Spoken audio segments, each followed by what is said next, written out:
on to our second episode of Spanish Answers. So today I thought we would talk about that accent mark that you see all the time in Spanish. Now in English, we don't really have accent marks. I mean, you might see one here or there, and most of the time it seems to denote that we took that word from a foreign language and we just kind of plunked it into our own without really anglicizing it. But in Spanish, the accent mark is actually really important. Most of the time, it will denote stress, where you should put stress on a word. For example, that's the difference between saying interesting and interesting. Obviously in English we say interesting instead of interesting. That would just sound weird. But anyways, so in Spanish, it's going to tell you the stress, but at times it's also going to tell you what the word means. So sometimes the word will sound the same whether it's got an accent or not, like más and más. Más with an accent, más without an accent. But the connotation, or sorry, not the connotation, but the meaning is going to be different based on whether or not it has an accent mark. So a lot of times when you're speaking, you get that information from context, but when you are reading, you get it through the accent mark. So let's go ahead and get started. Now, the importance of the accent mark. The most used Spanish diacritic mark that you see, and by diacritic I mean that little mark that goes over a vowel in Spanish and tells you how to pronounce it or when to stress a certain vowel and all of that. That's called the acute diacritic accent. Now, in Spanish, it's a little bit easier to say. They call it el acento agudo or la tilde diacritica. So a really good example of this is the verb estar. So whenever you say she is, you are, you use the accent mark or the tilde. So like ella está tan bonita. And on está, you have that little accent mark over the A. So why is this important? Well, it's important because in Spanish, the tilde often denotes meaning and pronunciation differences between similar looking words. For example, esta versus está. So this versus is. Esta, without an accent mark, you stress the first vowel, which is E. So it's esta, that first syllable. Esta. And that means this. If it's está, with the accent mark or la tilde over the A, then it means is, like he is, she is, it is, and that means that you stress that last syllable, the A. Está. So esta and está. So another example we have of this is el versus el. Now in this case, you'll notice there's not really a difference between how you pronunciate the words.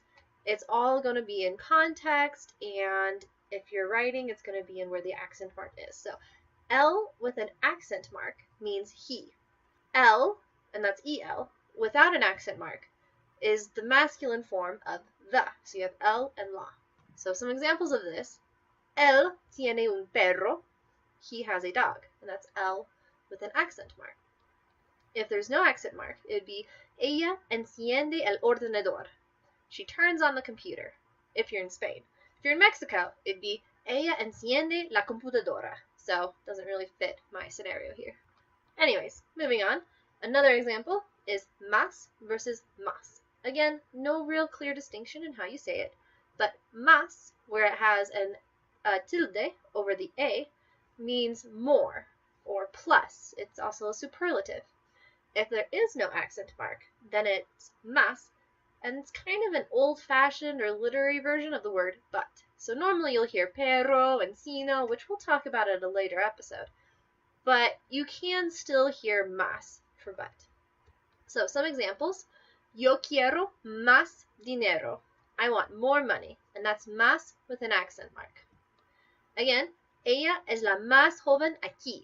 She is the youngest here. And that's where you get that superlative. So más with an accent. And another example of this is tres más cuatro son siete. 3 plus 4 is 7.